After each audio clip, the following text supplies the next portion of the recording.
The station where our veterans' voices are heard. MBR Talk. Hey, thanks for tuning in. Welcome, Quack. Program are those of the speakers and do not necessarily reflect the views or positions of any entities they represent. Find us on the web at mbradio.us. For your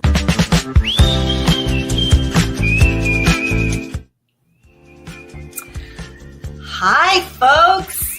I'm MJ. I host the World of Conscious Positive Thinking, where we take old belief patterns and we flip them into the most conscious, positive ways that we can go to have balance, peace, and harmony in our life.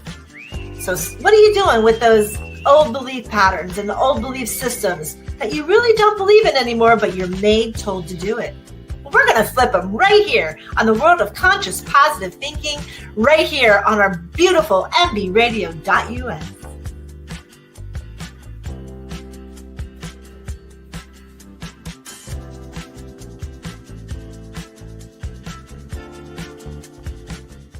the station where our veterans' voices are heard. MBR Talk.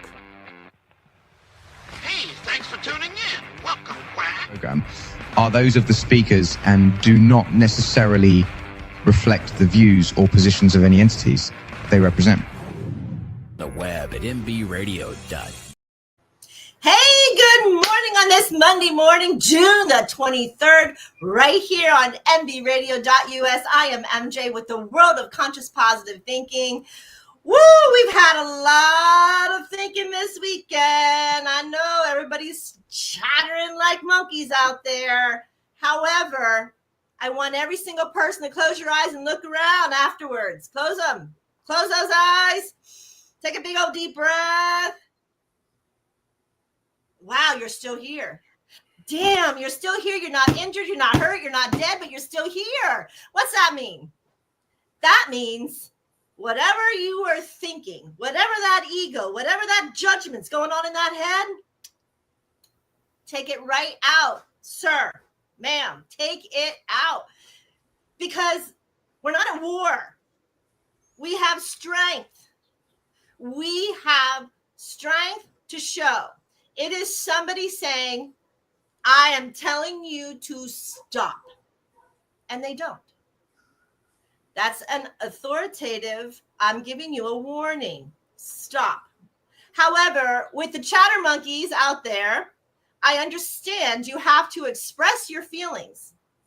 But every time you express your feelings, I want a positive reenactment feeling going, but you're not there. You're not there. However, you are here. You are safe. You are okay. Look at the world around you. Look how beautiful the grass is. Look how beautiful the sun is. We are in our summer solstice. It is the energy. We are in a manifesting year. This manifesting year is our midway mark. We have our new moon coming. It is another manifestation energy. Look how beautiful and divine we are. Yes, things are happening, but they always do. Why? Because we're catalysts and we always have life lessons to learn. How do we function? Well, we function by honoring the positive side and flipping those. Right here, we're flipping it. So if you do have, I understand it's hot. Listen, it is so hot. I just want to show you this.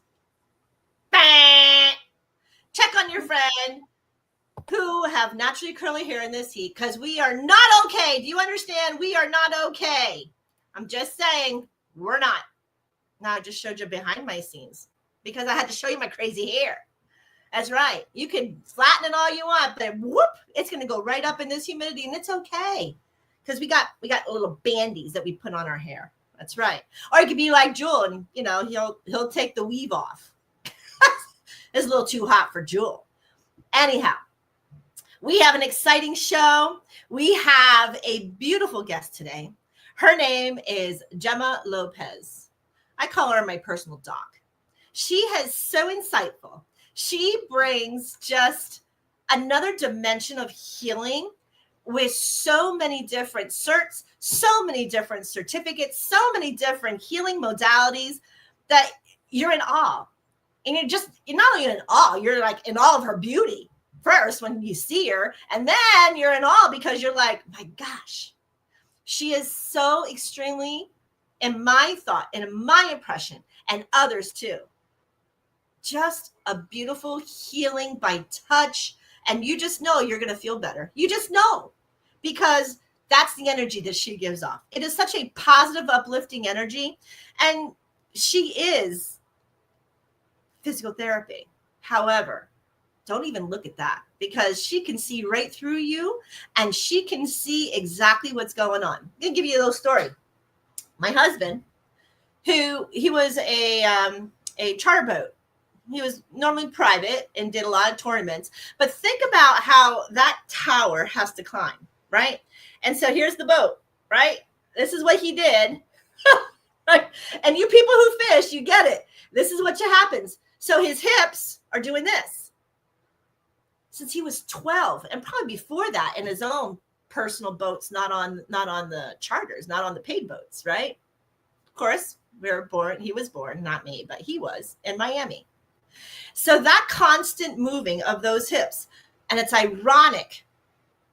He went to the VA, and they told him with the sciatic, he had degenerate disc, and that there was no cushions, and that the only thing that was going to make him better was this unit that they're going to put inside of his back, his spine. Not one surgery, not two surgeries, 3 surgeries. I go, no. By this point, I had really met and loved Miss Jemma. And when I got to her, I said, can I ask you a quick question? I said, would you mind? I said, I know, you're not quite private yet. And I said, but I trust you enough that I'm asking you to just have an eval of my husband. Well, we didn't really know each other. She surely didn't know my husband at the time, but she came to my house. I'm not kidding you, men. Seriously, within, I'm going to say a half hour, I wasn't there, but my husband said it was pretty quick. She diagnosed him, not even needing the surgeries that the VA did. She diagnosed him with pelvic floor issues, gave him a series of exercises, said it might take a while, but if he's consistent with the exercises, then it's going to make him feel better. So we had to go for another operation to remove the stuff that they took out. Meanwhile, he's in physical therapy. She talked to a physical therapist, or he did, with the evaluation that she gave. And they started working in physical therapy with these ailments.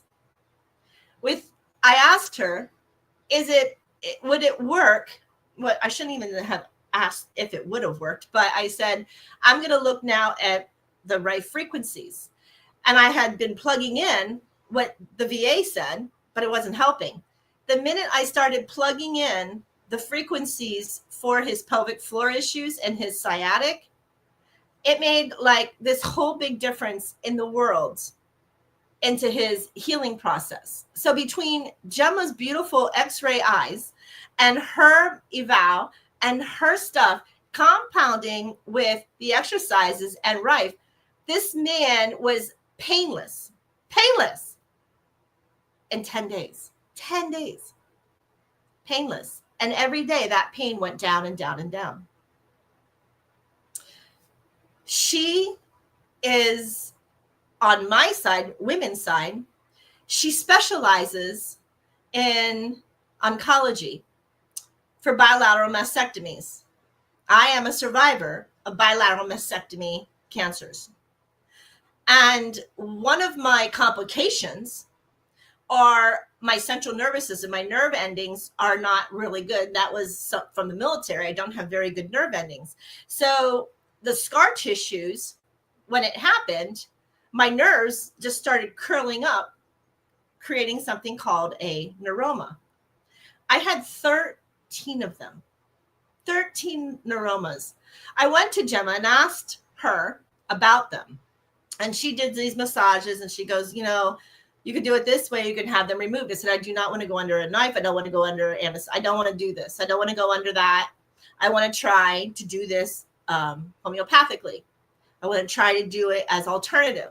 So she created these massages to massage these neuromas out. And I'm not going to lie, they were painful. And I also used Rife, and we also used Reiki.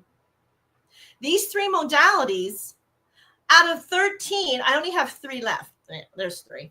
I was like, nah, the heat and the sweat. No, I only have 3 left. Out of 13, no surgery.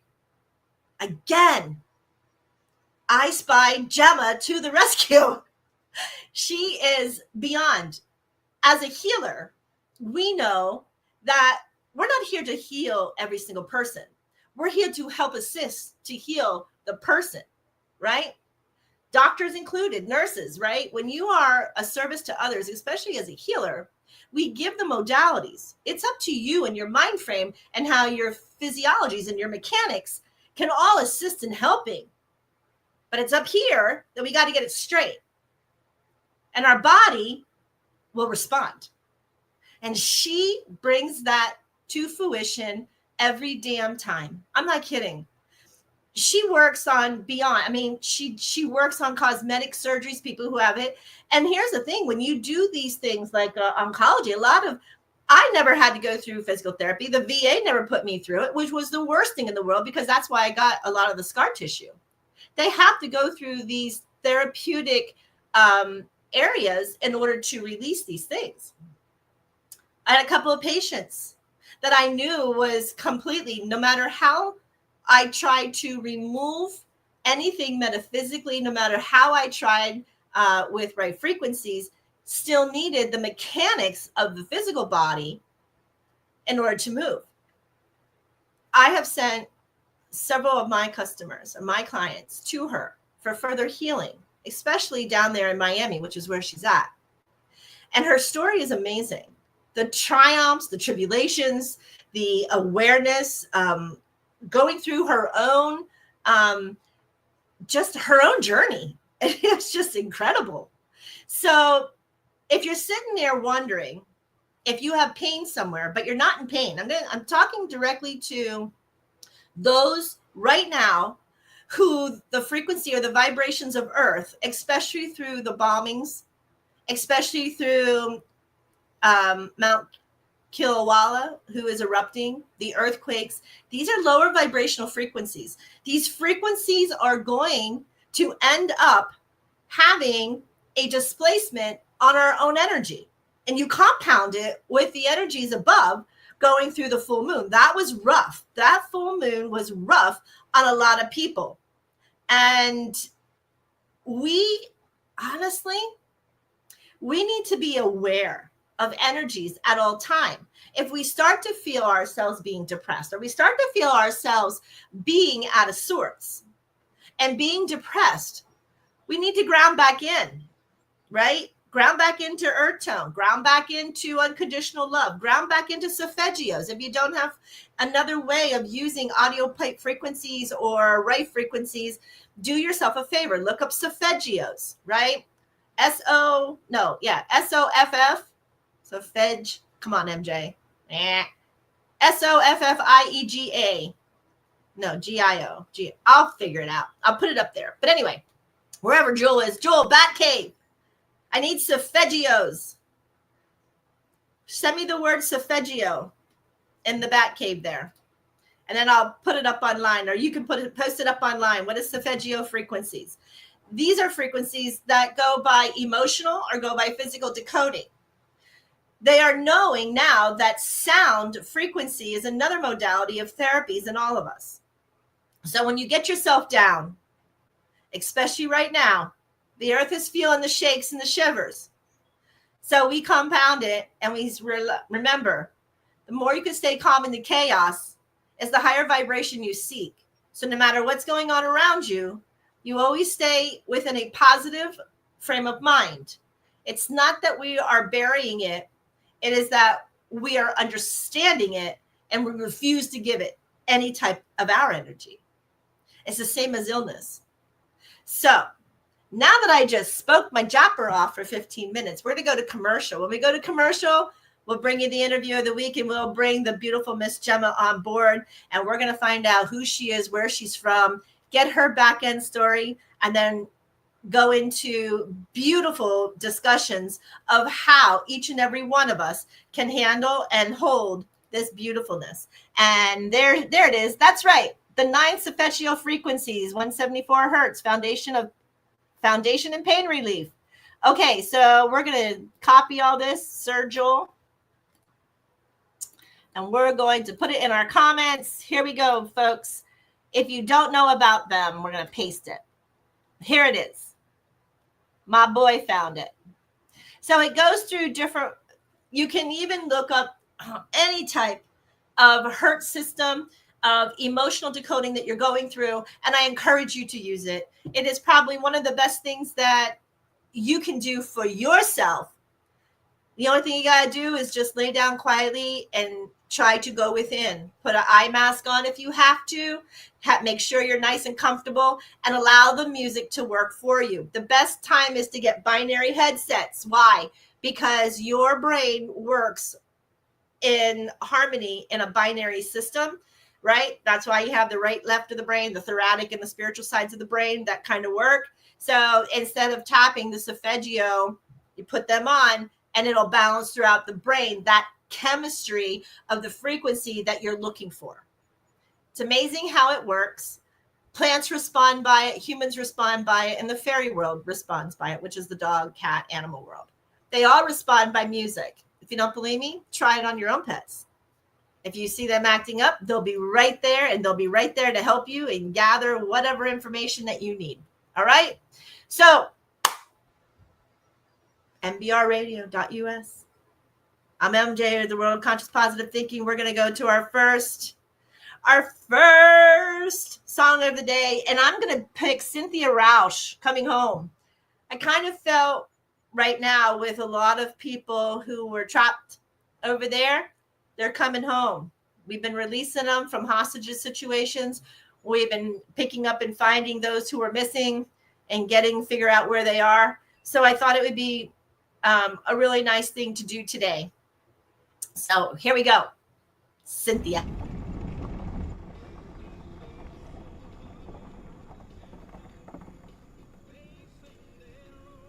I'm about as far as I'm going. Welcome home. I'm sure your family and all your friends are going to be glad to see you.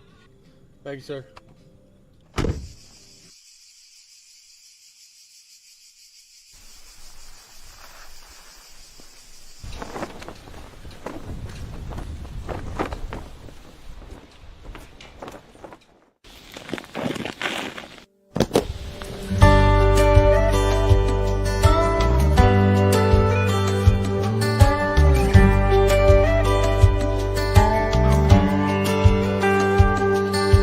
Walking these old dirt road side streets, looking at the sights and reminiscing,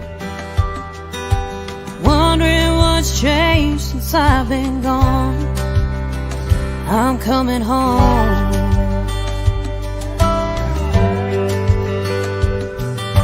It's like yesterday that I left here. Time flies and now it's been years, but I know this is where I belong. Hey, Grandpa. I'm coming home. Coming home to the family, the friends and the memories, the ones I love and the ones I regret. Coming back to make a new life, built on the one I left behind. Thank God it wasn't over yet. We're not made to live this life alone, so I'm coming home.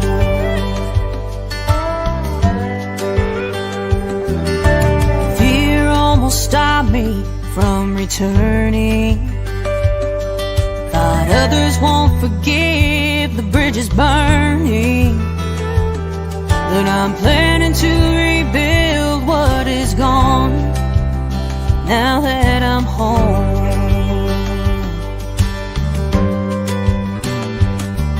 And I know it won't be the same that it was, but that's okay, 'cause I will always love this place and the ones who call it home. Yeah, that's my home. Coming home to the family, friends and the memories, the ones I love and the ones I regret. Coming back to make a new life, built on the one I left behind. Thank God it wasn't over yet. When I'm made to live this life alone, so I'm coming home. When I'm made to live this life alone, so I'm coming home.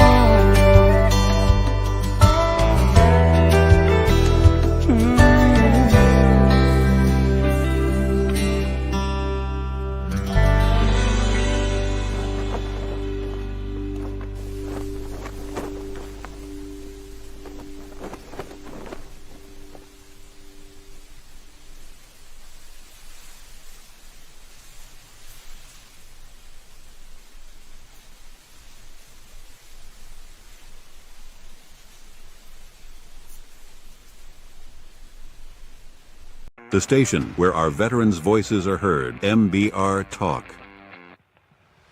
Hey, thanks for tuning in. Welcome, Quack. Program are those of the speakers and do not necessarily reflect the views or positions of any entities they represent. The web at mbradio.net. It's time for a vacation, and Fairway Travels is here to share great specials for you to choose from. Discover the charm and features of one of Sandal's 16 all-inclusive, luxury-included, adults-only resorts, or a family-friendly beaches destination in the Caribbean. Or how about a couples resort in Jamaica? If cruising's your preference, get Thunderstroke aboard Carnival Cruise Lines or set sail on an award-winning Royal Caribbean ship. Join Virgin Voyages now for a wonderful adults-only sailing. It doesn't matter if you choose to travel by plane, train, automobile, cruise ship, or rowboat, we can help you reach your dream destination. Contact Fairway Travels today at 228-365-1012. That's 228-365-1012. Or email bookitnow247@gmail.com. Fairway Travels, where your journeys keep satisfying. Guess what, folks? It is that time. Are you ready? Here we go. The interview of the week is brought to you by Jersey Mike's, a sub above. And there she is, down in Miami. Hi, Miss Jemma. Hello, Miss MJ. I am so happy to see your beautiful face. I miss you. When are I you coming miss back you. to Miami? Oh, very soon, very soon. Kim and I are checking out dates, so it's going to be very soon, very soon. Is it as hot down there? It's boiling. I don't know if you can see my hair. We keep the house at like 70 so it doesn't go too crazy. I know the humid, curly, frizzy hair thing. Dude, I give up. I actually straightened it this morning. Look, I was like, So much for I that. just give up. I'm telling you, I where's don't my even- alpacas? I don't even try in the summer. I just give up. I put it in my little pony thing, like you said, we carry. Every good woman has a pony holder. I have a ton of them. Oh my gosh. So I absolutely just adore you. You know that. And I am so thankful that we've crossed our paths in this lifetime. And I got to be able to find somebody who can actually assist in healing beyond the one modality, because always having to move around to find somebody to always like this part and this part and this part. You seem to be like this big, beautiful package in healing the body physically and mentally and emotionally. I don't know. That's just my take on you. And I don't care what anybody else thinks, because that's just judgment on their end. But I'm going to claim it because that's who I am. So I gave a little ditty about you, but I really want to dig in. I want to dig in. Who is Jemma Lopez? Where are you from? Where were you born? How did you get to Miami? Did you live there? I mean, I got a lot of questions. Happy to answer them all. I think of this as just you and I having a conversation, and I love it because I miss you. Oh, So where am I from? I was born in the Philippines, believe it or not. My dad was there working on airplanes, training.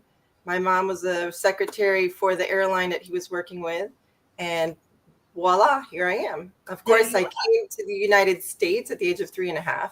And I lived in that Kendall area of Miami for forever. And now I moved out to the Redlands with my husband and my 3 kids. So out in as country as you can get in Miami, as you know.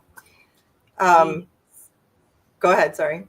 No, I said yes. Yeah. I So that was out there too, so I know very well.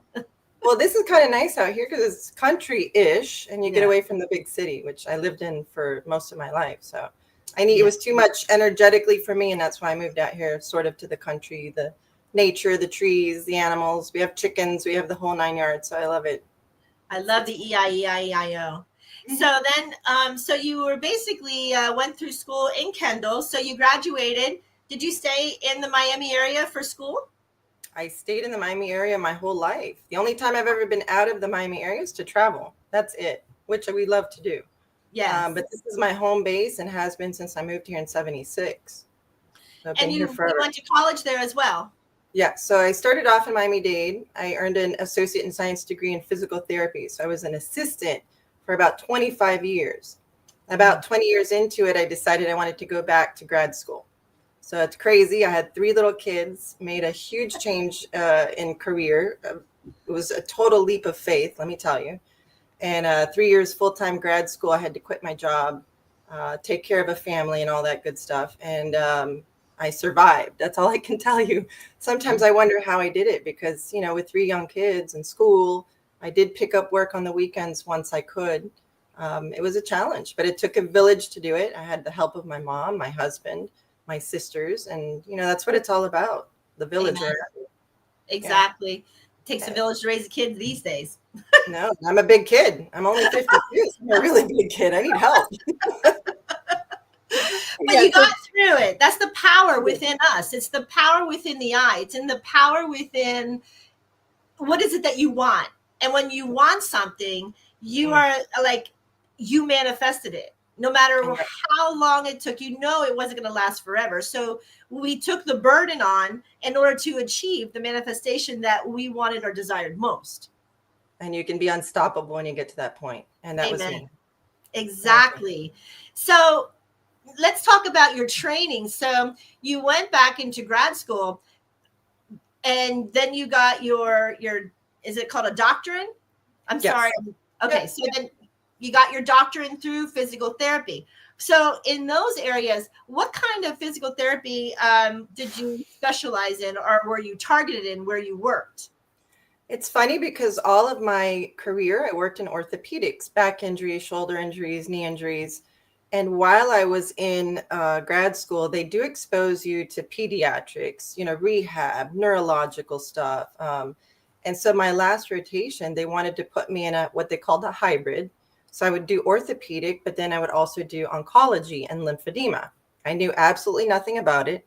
I sent an email to the professor that sent us out to all these clinical internships. And I said, this isn't for me. This isn't what I want to do. It's not the career path that I want to go on.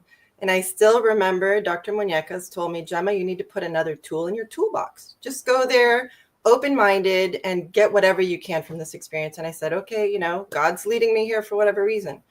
I went to the University of Miami. I did that rotation. And I absolutely fell in love with the world of oncology and lymphedema. And that's how I ended up in this realm, so to speak. My clinical instructor, Anna Mae, she was a beautiful light. I saw the joy that she would bring to these patients. And I thought, this is exactly what I want to do. And so when I graduated in 2019, I went back to do a certification in lymphedema at the Academy of Lymphatic Studies.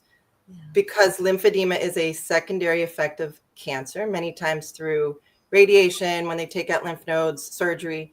And so that specialty helped me help your world, or the world of, you know, oncology. It's so much better, from head and neck cancer to bladder cancer to, you know, breast cancer, all the above. It's been quite a journey, and I've loved every minute of it. I'll tell you, it's a journey. I mean, going through the process, whether it's a lobectomy or it is a full radical bilateral, it is it's a journey that you're like, man, I could live through anything. Mhm. If I can live Yeah. through that, I can live through, because it's not just taking out the cells. There is so much reconstruction that has to go back in. And people, I think, have a misconception that um, they want to be put back together as they were. But it's hard for me to get that in a mental picture, because it's impossible to put you back the way you were, um, because there's pieces missing. And you don't Yeah. want that. Like, it's those pieces that were causing the disruption. That's how I thought of it in my own mind, right? I don't Yes. want to go back to that, because that would mean that I was then be a struggling person yet again. And I didn't want that. Yes. You know what I've found with my patients, especially the breast cancer survivors, you go through very much. I worked with amputees for a quick minute when I started in this field in 1994, and you go through a phantom limb. You grieve the loss of that part of your body. It's very, very real. And I see the women go through it. And I've actually had some male mastectomy patients as well. So just beware. It's a very small percentage. I think it's like 5% of males can also have breast cancer. So it's a big, yeah, it's a major change. So, everybody needs to be aware. That's the reality of it. I'm really glad that you brought up the amputees, because here with military broadcasts, we have quite a few veterans who get amputated or have shrapnel to the face or burning of the bombs, or that require a lot of OT and PT. Mhm. And so I understand that you do a lot of lymphatic and you do these, but you also do these types of work. I have. Right. And so for the women and the men who are going through the traumas of those, and you're in that Miami area, seek Jemma, right? And I think with any type of amputee, and you can correct me if I'm wrong, there is some type of psychology behind where you give like this beautiful, I don't want to say that you're a counselor, but you're not. I don't know. Maybe you do. Do you have a psych degree too? No, I feel like I do sometimes. I know. Right? I know. You go through like therapy, and you're like, man, I'm a counselor, but I'm not. Well, I think being human, that's part of it, right? I've worked with patients for months, sometimes years on end, on and off. So you develop a rapport, a relationship, and you share things, and you hear their traumas, their worries, their anxieties, their fears. And it's the human thing to just kind of have conversation about those things. And I think that's therapeutic for the patients as well. Yeah, I think it is too. I think it's important for them to speak. I mean, even when I was doing the PTSD circles in the cave, where I would bring the people for it, it's allowing them to have a voice. It's allowing them to speak. And I think the more that they speak about it to heal it and flip it, is the better that they become eventually by letting go. Now, how do you feel? So when you get these people and you're doing like your counseling, but you're also doing your PT and you're working on these bodies, do you feel that the energies that they go back into could layway them, like just push them back a little? Do you feel that their surroundings are also playing a contributing factor? I mean, 100%. Their surroundings, their mental state, their energetic levels, where are they at that point in life? Absolutely. They can regress, they can progress. I think and it's okay if you take a step or two back in the process to take 3 or 4 steps forward. But yeah, 100%. Absolutely. I did an eval on a patient this past week who was he was discharged. Well, I don't know if he was discharged from the military or he left voluntarily, but he had an injury recently, and it kind of woke up, I guess, some of the PTSD that he had and he had recovered from. So I think it's perfectly normal for the men and women to have a little sec, and to embrace it and then move forward, with dignity, class, hope, all that good stuff. Absolutely. I believe that there's trapped energy within that area. And I believe that no matter how much in the physical that we do, the mental energy that we assess to the trauma has to be massaged as well. We have to move that energy out some way, somehow. And I know on a smaller scale, not on like a grandioso, but I know you do massage therapy as well. I mean, that's part of physical therapy. So yes, I am not a massage therapist. I need everybody to understand that. But we are taught how to do manipulation of the soft tissue, whether it's through soft tissue massage or stretching of the soft tissues, working with the fascial system. So it's important to realize when I see a body come in front of me, I do look at the entire body. I don't just look at the knee, the leg, the shoulder, the breast, and from there, I work with the physical body first. When I get to a point where I am stumped and the patient is maybe plateauing, then that's when I move into more of the energetics. And I say, okay, what is going on here? What emotional blocks do we have? What are we holding in the tissues that maybe I can help the patient, the client maneuver and release? Okay. So it is a very holistic approach that I use. And I want people to understand that. But when I get to the point where physically I've reached a stump, a block, then I do go to the energetics 100%. And we try to work through whatever, we hold trauma in our tissue. Absolutely. A lot of trauma. Would you consider yourself beta? Like a do beta I consider myself? Would you consider yourself more like a beta health worker or a beta doctor? What do you mean by beta doctor? Well, like Dr. Klimas is more of a beta where she doesn't necessarily just use pharmaceutical. She doesn't we're talking two different doctoring things here, but yes. She's more about using the mechanics of earth or infrareds or salts in order to heal the body in a more natural setting that the body is used to. But trying to fix the body with so much big pharma or nuclear medicines, it sometimes is a real detriment to the body, and it works backwards. Yes. So I guess in the sense of the physical realm, what I do, yes, I do. I do look at and evaluate, all of those things. Because, it's funny, MJ, but over my career, especially in the last 6 years that I've been working in oncology, I do see a relationship between cancer and some type of past with emotional, mental, sometimes physical trauma. And people do not realize that we hold this stuff in our tissues, and we have to find a way to release it, let it go, work through it, because if not, holding it in, it can manifest as so many different things as, high blood pressure or depression or cancer, whatever the case is, so it's absolutely critical that we look at the whole patient. So yeah, I guess I am a potpourri, a mix of both, Eastern, Western, if you want to put it that way. Yeah, and all, when you say things like, here's my mind connect the dots, la la la. But when you say stuff like that, I'm sure and I don't know if you've taken it, but I do teach a frequencies course. How is your body jiving? And it's about music, and it's about the frequency.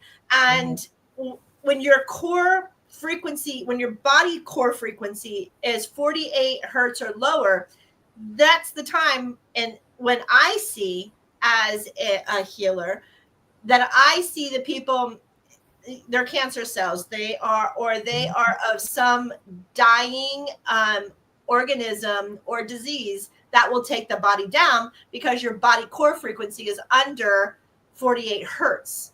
Yes. Now, I'm curious, have you done frequencies, like vibrational frequencies, tuning forks and stuff to bring vibrations up? Do you take part in stuff like that? I have not yet, but it's on my bucket list to become certified as a sound healer. So it's funny, but I am looking into courses because I know there is a relationship between the two. Yeah. I do. Yeah. So I just find, because even humming, like when I see people do through that kind of course, when I teach it, I always tell them about humming, because when you or you hum, you're vibrating the whole system. Do you believe in that? Yes, 100%. It Yeah. also elicits what we. So it brings your body from that flight or fight stage down to that parasympathetic rest and digest stage. So yes, 100%. I've actually told patients to ohm.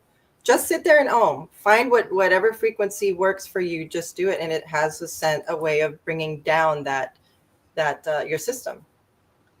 Do you also use modalities like EFT tapping for your clients? I have in the past. I use it on myself as well. Although sometimes I forget to work on myself like that. But yes, I have suggested that as another modality for patients. That is a I've hazard of healers. Did you know that? What's that? I said that's a hazardness of healers. We don't give ourselves, that opportunity to give ourselves downtime. We tend to be service to others ingrained, and we forget about us. And that happens quite a bit. But then you know what I do when I get to that point? I call you. I either call you or Kim. I'm like, well. But that's why we're here, right? Yeah. A healer always needs, I know Miss Kim calls it healing the healer, and it's true. You can only service others so much until you got to step back. You have to step back, and you have to understand that energy that you're working is now going to affect you somehow, and affecting us. Now we have to have healer to healer. We either have to have a total body cleansing, a detox, something to remove. And it's not that it's a bad thing. So any patient out there, I'm not saying that. I'm saying that energy crosses with everybody. It's kind of like the moon's energy, or it's the earth's energy, what we were talking about before I brought Jemma on. These energies are frequency-based patterns. Believe it or not, you can feel the vibrations of earth, how it goes, whether it is in total chaos, whether it's in, and this is what makes people angry. This is what makes people use their beautiful judgment and ego side of their voice. This is where all of this stems from. So when you're in pain, Jemma, how do you practice with your patients when they constantly are very agitated, depressed, sad, and it's by pain? Oh boy, that's a loaded question, because I'm so sorry. No, it's okay. Because I do try to, yes, we do absorb some energies, and I've learned how to sort of process it while my hands are on the patient. But yes, there's the one or two that come in, and it's a little bit harder for me to resist that or allow it to just flow through me, and I absorb some of it. So one of the things that I do, and I tell my patients to do as well, is a lot of grounding. I love gardening, so I get my hands dirty and I put it in Mother Earth and soil. I love it. It's one of the best therapeutic tools for me. But I also have a favorite tree in my backyard, I think I've told you about, that I like to sit on the roots or against the tree or lay down under the tree and ground myself too. So I find different ways. The sunlight is a great way for me to ground. The ocean, and I do relay that message to my patients. I tell them, get outside. Sit outside, listen to the birds, let the wind hit your face. It's important for not just me, but for the clients as well. But I've gotten better as I'm in this, and as I became a Reiki practitioner. You guys help me understand that world of energy and how to process it and move it through, so that I can be of better service to others.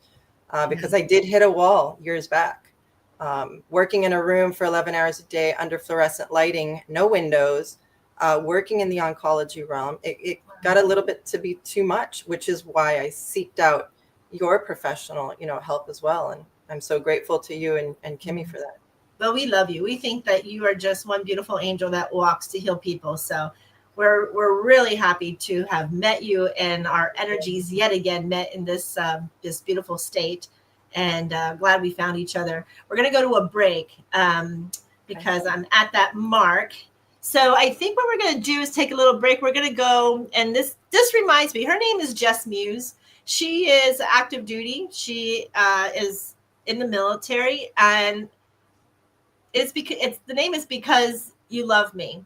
And it is about Bethesda Medical Center and healing others and taking the time to love them, not just heal them, but to love them. And this is how I think of Jemma. So you're listening to mbradio.us. My name is MJ. We're on with a beautiful guest. Her name is Jemma Lopez. She is a physical therapist down in Homestead, Florida. And we'll be talking to her and finishing our conversations with our rest of our thing. But right now we're going to go to Just Muse with Because You Love Me. Remember, think of Jemma when you hear this. Be right back.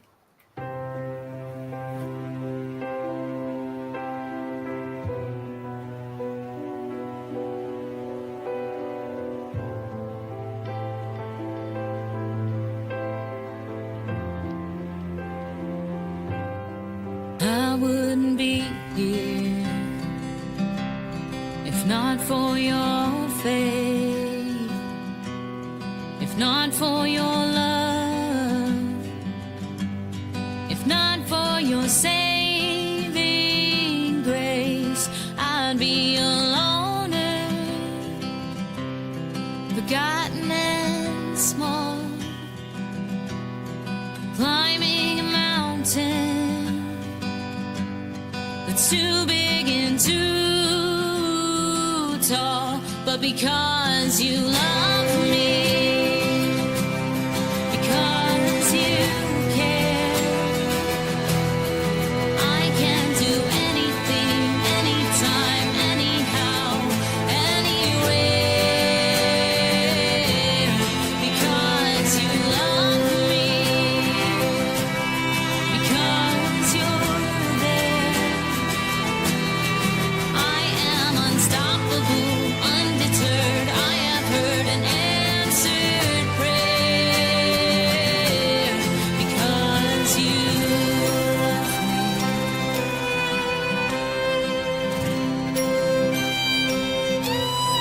I couldn't stand here if not for your strength, if not for your hope. I may have lost my way, and I would just wander in search of my place, caught up in the race. I'd be lost in time and space. But because you love me, because you care, I can do anything, anytime, anyhow, anywhere. Because you love me, because you're there, I am unstoppable, undeterred. I have heard an answered prayer. Because you love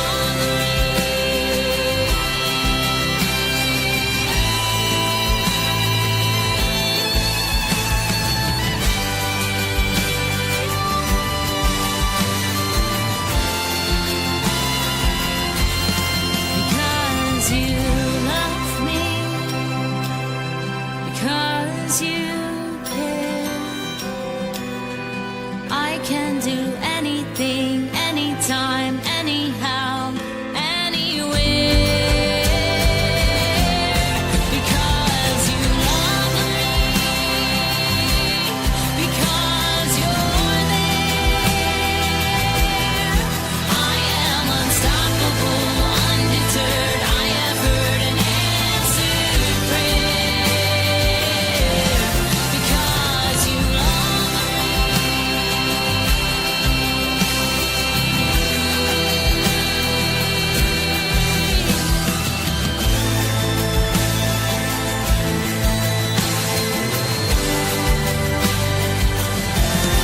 because you love me.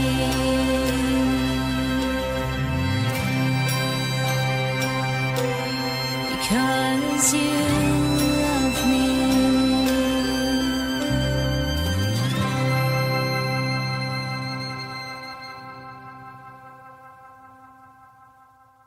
The station where our veterans' voices are heard. MBR Talk. Hey, thanks for tuning in. Welcome, Quack. program are those of the speakers and do not necessarily reflect the views or positions of any entities they represent.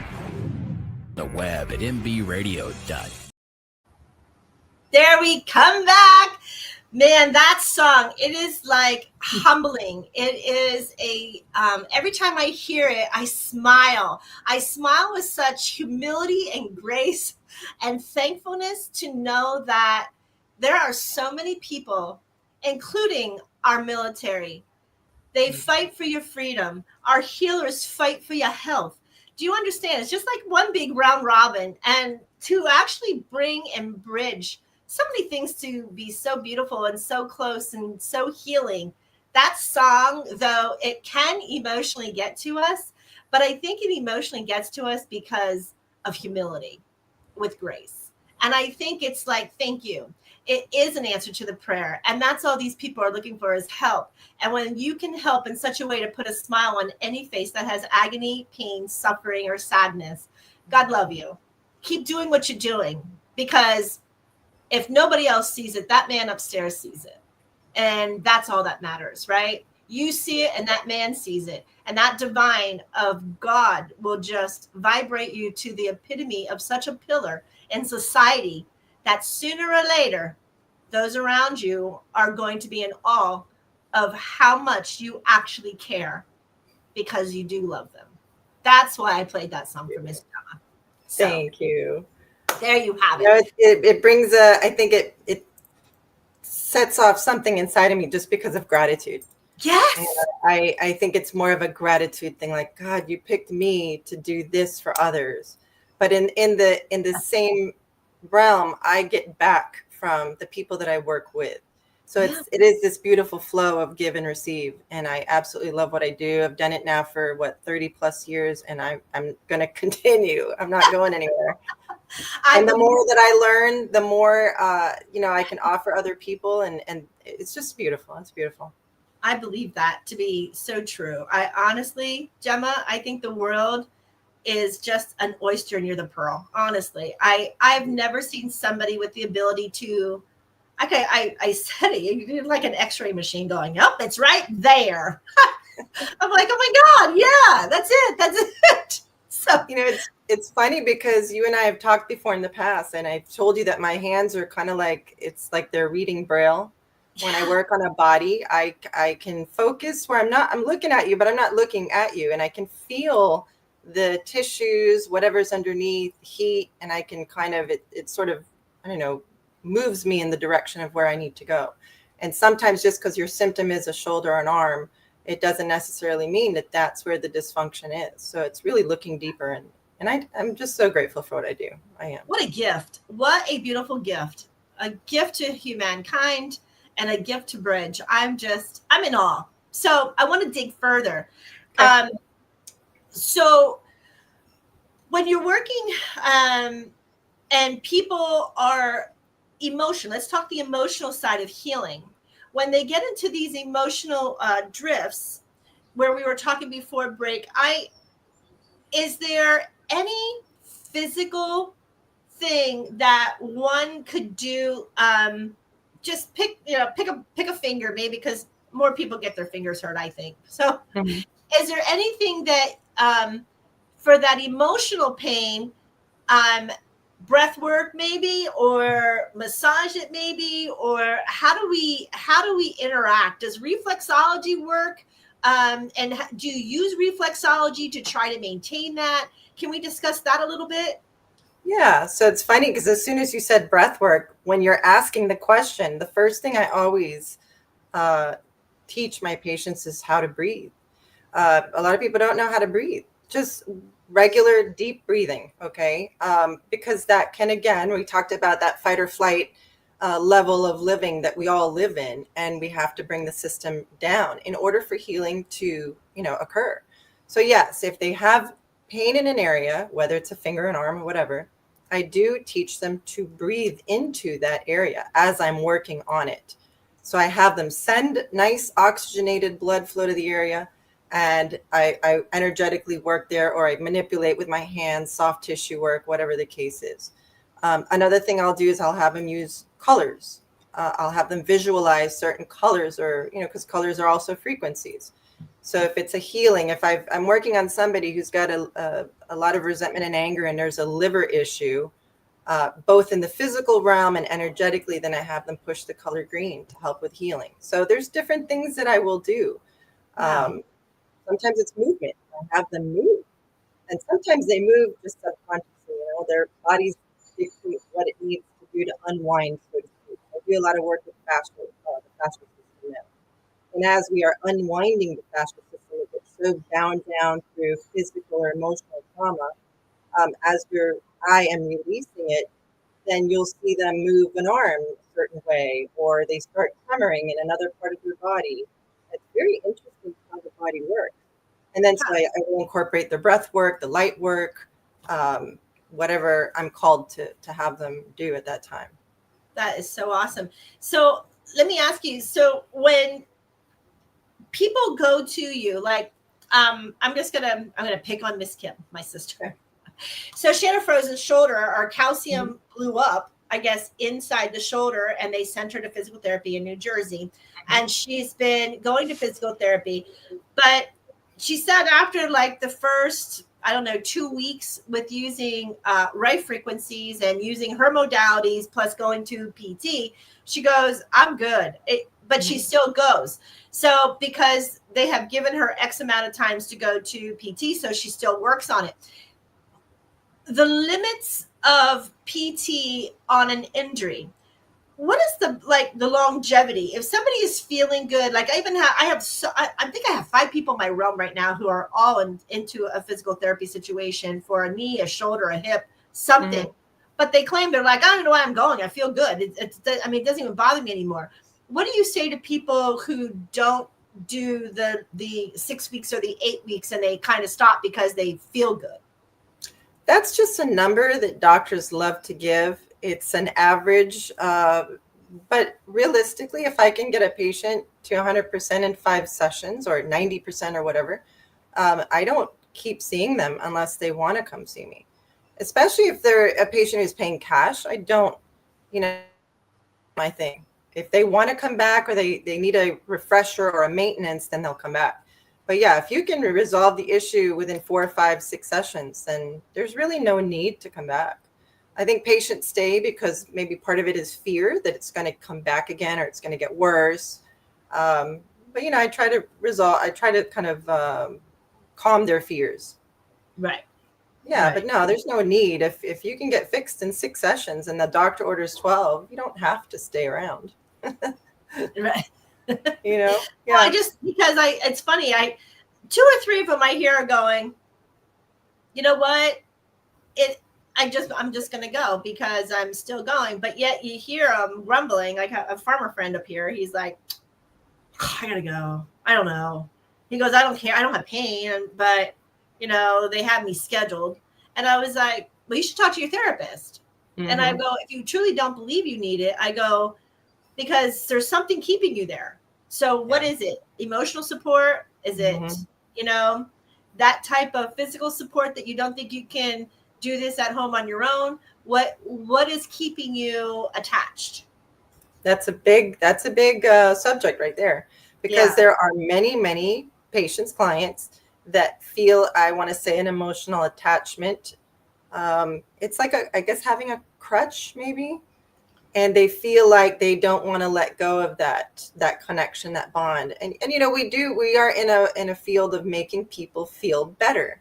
And they like that. So I guess, there can be that emotional attachment for some people. Where some people are like, sayonara, I'm out of here. You have tortured me enough. I'm out. Yeah. You want to do 6 sessions on me? Why so many? So, there's so many different personalities out there. Yeah. Yeah, I agree with that. Like, I know that when I had to work on my neuromas, it was painful. I dreaded it. I love you, but I dread. I was like, but I'm in so much pain. I need to do this. Kind of like going to the dentist. It's like, I don't want this pain. Hey, don't compare me to the dentist. I hate dentists. Sorry, guys. If you're a dentist, I'm sorry. We are not dentists. We're in the profession of, you will feel a little physical pain at times, but I always tell them there's good pain and there's bad pain. So we have to Dennis is bad pain. Yes. Well, kind of yes and no. Poor people are just like, hey. Yeah, exactly.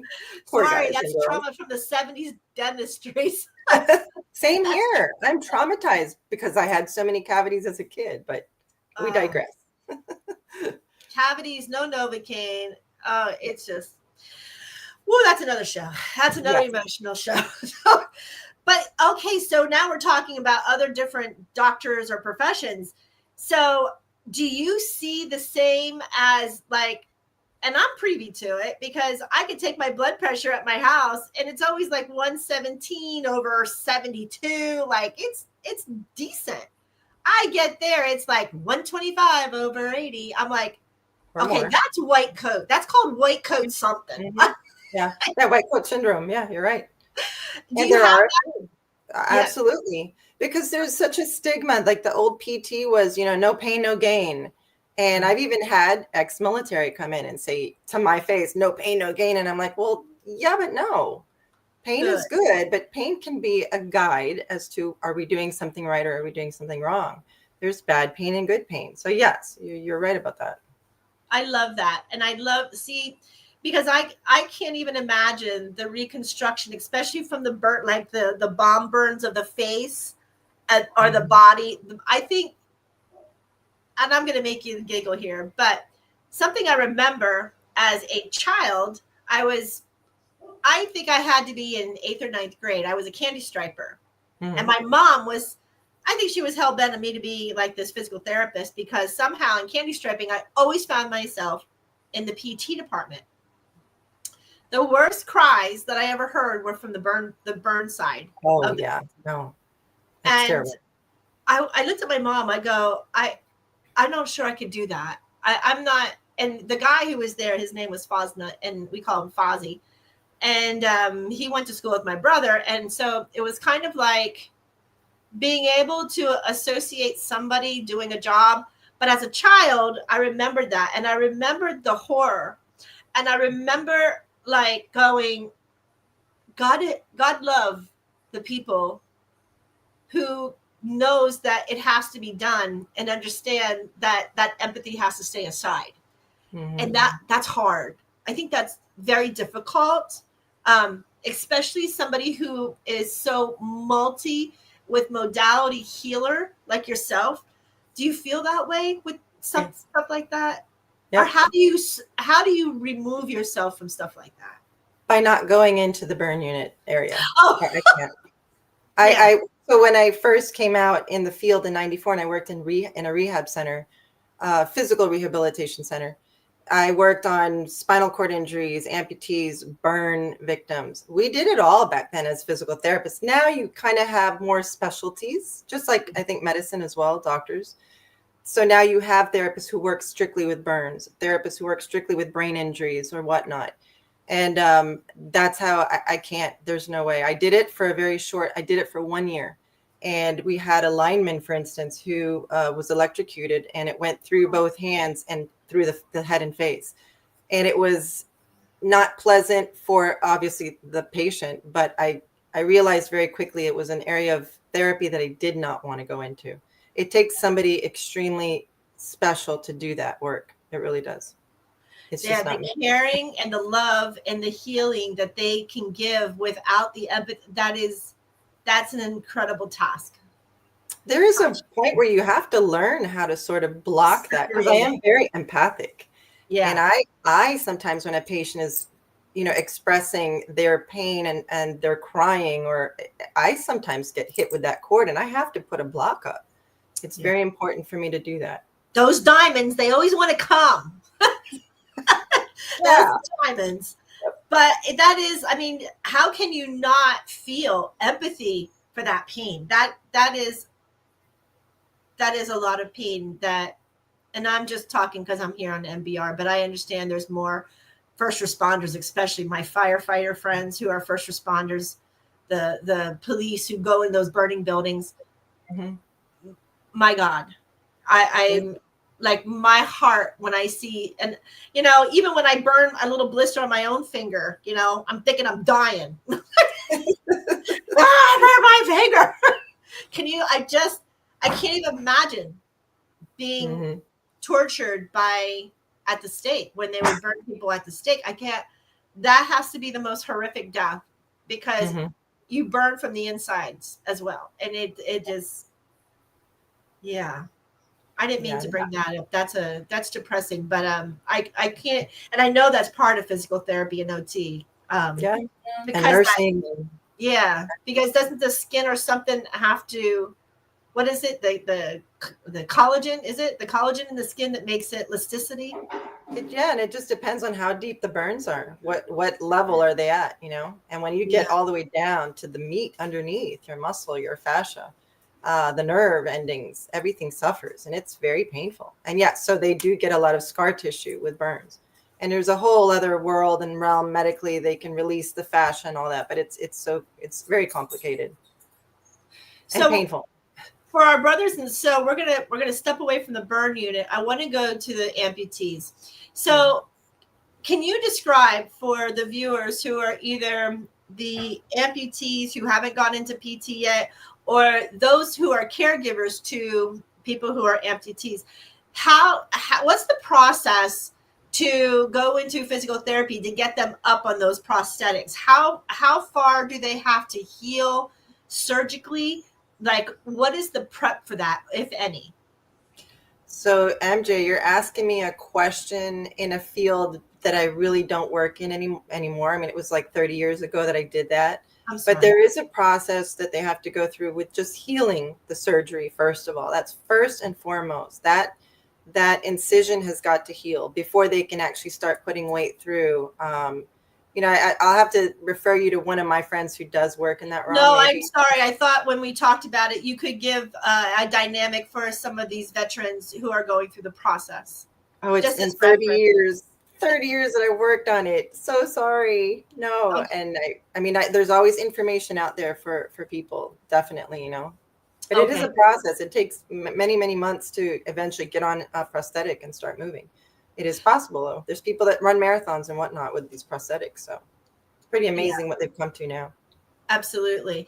But like you said, the reason I was bringing it up is because I'm sure there's something and I just know from coming in and out of wheelchairs, I have to condition my own body how to go forward, not having parts and pieces that I normally would. So it's reconditioning the muscle movements or reconditioning the mind into being able to keep moving forward. And that's kind of where I was going to go with it, because the mind, I believe, controls all throughout healing. And there's mystery. I mean, even if we're talking about like burns, breast cancer survivors, they go through, I have some that have like 35, 36 radiation sessions. That skin is charred. There's blisters. It's a horrific thing to see, but it's horrific for the clients to go through. So, and then the loss of the breast as well, like an amputee, they go through that phantom limb, that grieving process of losing something that was theirs.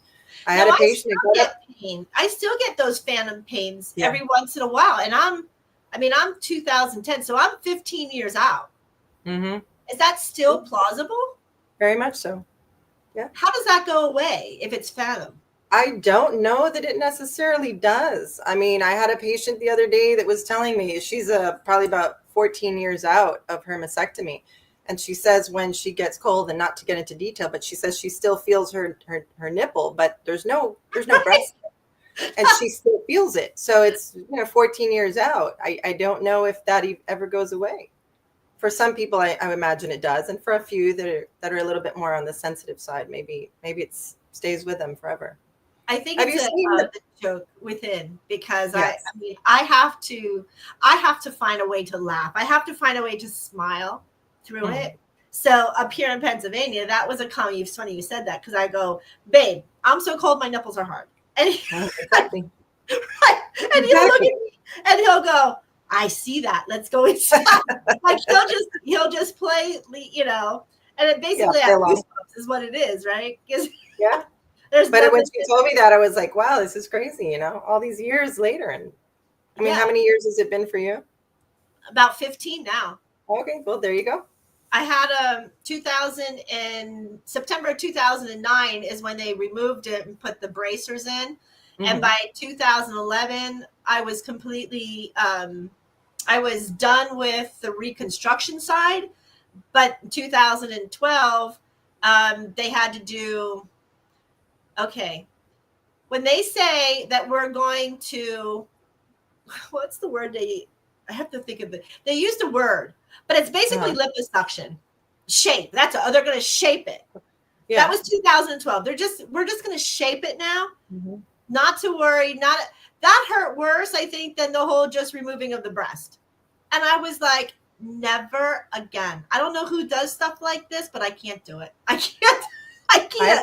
I've had patients tell me that the reconstructive part afterwards gave them more pain than the actual initial surgery and trauma of the removal of the breast and the breast tissue. I didn't even put my nipples on for 10 years.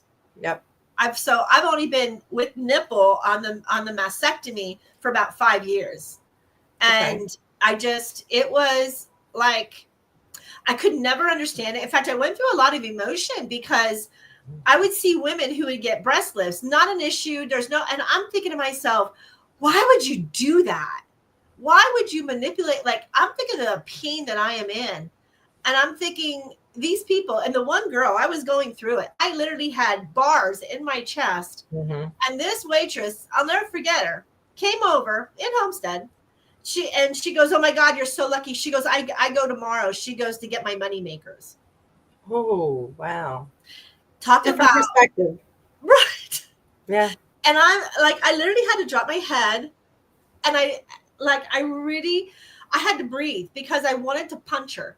Yeah. And I was full of anger. And I was like, where's this anger coming from? Why do I have someone who gives a shit if she wants that? And I would talk to, of course, Ozzy. And he goes, yeah, you're really getting bent out of shape for something that women do all the time. I'm like, I know. Why am I doing this? Well, you come from a very different perspective. Like, yours was a survival, a survival surgery. You had to do this for survival. Your life depended on it when you did the mastectomy and all that, the initiation. So it's different perspectives. Yeah, I know. It caused me a lot of emotional, like it was one of those things, I think, that took me quite a long time to even just want to talk about it. Like, I think is when I actually did the nipples, I went all around College Square going, look what man gave me. Look what man did. Look. That's funny because I had a patient who went in and did the reconstruction just about, 2 months ago. And she came in and she was so proud to show me the work that was done. I mean, some of these women go without breast tissue for 5 years or more, and then they have the reconstruction done and they feel like, women again. And it's so different. It's very different. Yeah. Even with the pain and the trauma, but Right. But it's really, so since we're talking about it, how important, because obviously I had to learn the hard way, the VA never did the physical therapy afterwards. How important is that in reality for the perfect outcome is how I want to say it. In a perfect world, what I would do is I would want to see the patient before they have the surgery so I can take measurements and see where their baselines are. That's the perfect world. One visit before, and then go through the surgery, the radiation, the chemo, whatever. But I think every woman should be referred to physical therapy or at least a lymphedema therapist to do an assessment first. And then if we see that, okay, everything is fine, we do a few sessions, we release you, discharge you, but at least we can educate the patient on what are the signs and symptoms of things maybe getting worse. Is your shoulder freezing up now? Are you not able to reach up where you were before? Are you noticing swelling in your hand or in the breast for lymphedema purposes? I mean, at least if we could get you guys in and educate patients, I think it would give them a sense of control over what has happened to them and educate them. I think education is number one. That really helps people feel like they have better control of their situation. But I think everybody should go through and have at least an assessment after surgery. So I'm glad we're talking about this because a lot of people don't know what lymphedema is. Can you explain that? Lymphedema, there's two things, lipedema and lymphedema. So lymphedema, let's just go back to breast cancer, but it can apply to head and neck cancers as well. when there's, let's go head and neck cancer. When you have an incision from ear to ear to pull out lymph nodes that are potentially cancerous, then they close you up. You have the scar tissue that cuts through your lymphatic channels, so your lymph system can't mobilize the fluid from here to here as well. Then you throw in 30 radiation sessions where you burn the skin and the tissues underneath, your nerve endings, your vasculature sometimes. That also now compromises your lymphatics because it cannot move the fluid from one area to the other. They start to notice swelling in the face, maybe the tongue, the mouth. And so that's where we come in and we teach the patient about how to care and manage that stuff. But it's basically, there's something in the lymphatic system that's compromised, whether it's surgery, radiation, lymph nodes that have been removed. And that's where we kind of come into play. I've dealt with, unfortunately for the patient, genital lymphedema, leg lymphedema, arm, trunk, head and neck. It's been from, basically head to toe.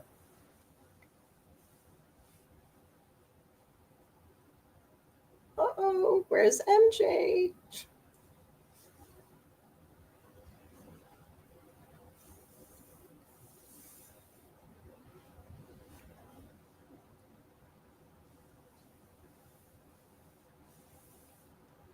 Hi. You're pulling a Houdini on me. You disappeared. I was like, everything just like blanked out. It was kind of like, oh, solar flares? Possibly. I was like, oh no, you did not just do this to me. I didn't know if I was still on. I didn't know if I should talk and become the DJ, the host, or what. Yeah. So I think that was a thing going, MJ, you need to take a break. So I got to take another break by station rules. So we're talking with Jemma Lopez, and we are talking about physical therapy, about how we heal and the modalities that can go all together right here on mbradio.us. My name is MJ, and this is my show on the radio station, and it is called The World of Conscious Positive Thinking, so that we can get you to feeling where you are, to feeling as light and positive as possible, and flip those patterns, whether it's physical, mental, emotional, body, mind, and soul. So we're going to go to another favorite, because I know that Miss Kim is listening and she loves this song too. It's called Third Class. It's called Into the Light, just stepping into the positivity of light and love. And that's what this song's about. So stay tuned, folks. We'll be right back with my solar flares.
never know.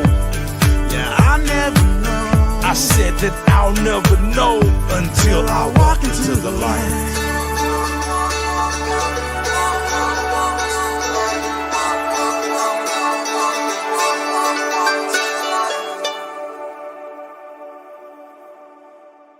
The station where our veterans' voices are heard, MBR Talk. Hey, thanks for tuning in. Welcome, Quack. Program are those of the speakers and do not necessarily reflect the views or positions of any entities they represent. The web at mbradio.net. Hey, we're walking into the light here with Jemma Lopez. She is one of my fave healers of my own body. And so if you are in that area, please reach out. We're going to get all of her information up on our screen underneath this podcast, so that whether you go on Twitch, whether you go on Roku, Fire Stick, wherever you're going to go, Spotify, all her information, contact information, we will be setting up under those so that it's an easier click and play for you all. So before we were talking about lipedema, right? Lymphedema. Yeah. Okay, there is a lipedema that I also treat, but it's different from lymphedema. So now you were talking about the swelling of the lymph nodes. So before I had my breast done, medical miracle, Mary Jo is, they took out my cervix, my uterus, my fallopian. They took everything out down there. And then I started realizing that in excessive walks, or if excessive sitting, I started having swelling in my lower extremities. Is that all part of that, Jemma? Because I didn't have it until probably, I was going to say, it's probably signs and symptoms that something is not kosher and needs to be checked out. So yeah, it doesn't always. So I have had patients in with swollen lymph nodes, but within a week it resolves. So it's also like in my feet, like I'll get swollen feet, swollen ankles. Just swelling in general. I thought you meant lymph nodes. Okay. So no, you were getting lymph nodes that I'm aware of, but it is. But it's ever since I've had that surgery, I that becomes like sitting too much, standing too much, walking too much, like all of those, and they'll just start to swell. So that could be related to, so lymphedema doesn't necessarily mean it has to be related to cancer, right? It also can be associated with vascular system. So as our vascular system sort of ages, right? It's a nice way to say it. Our lymphatic system can also age, and it doesn't function as well. It tries to, complement the deficiencies in your blood flowing. So it tries to overcompensate, but then you end up with the lymphatics getting tired. And now you end up with the feet starting to swell, the lower legs swelling.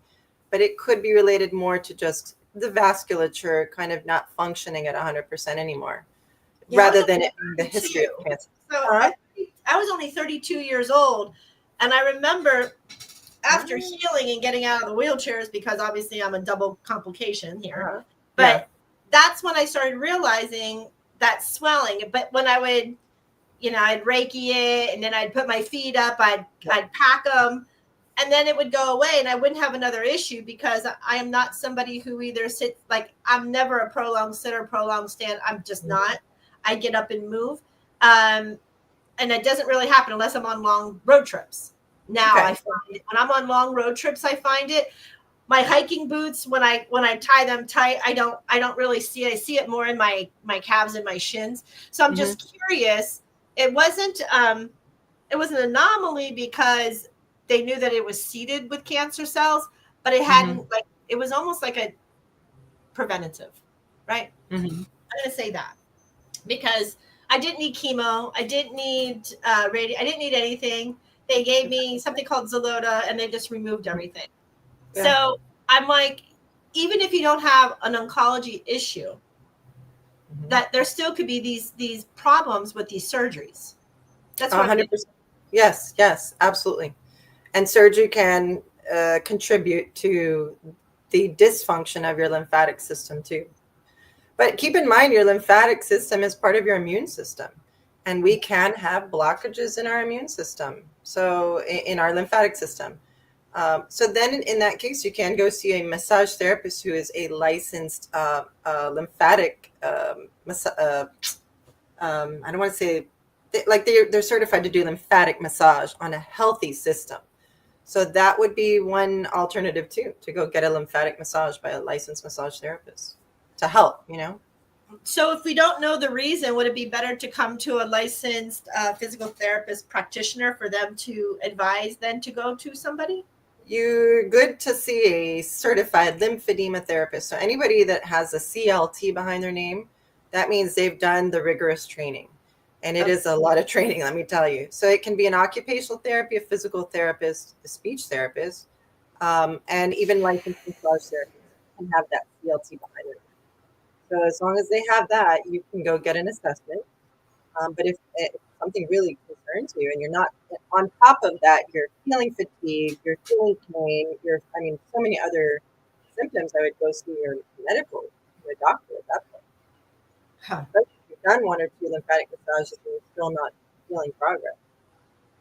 Right. Now, does that ever go away, or is it something that just constantly has to be drained?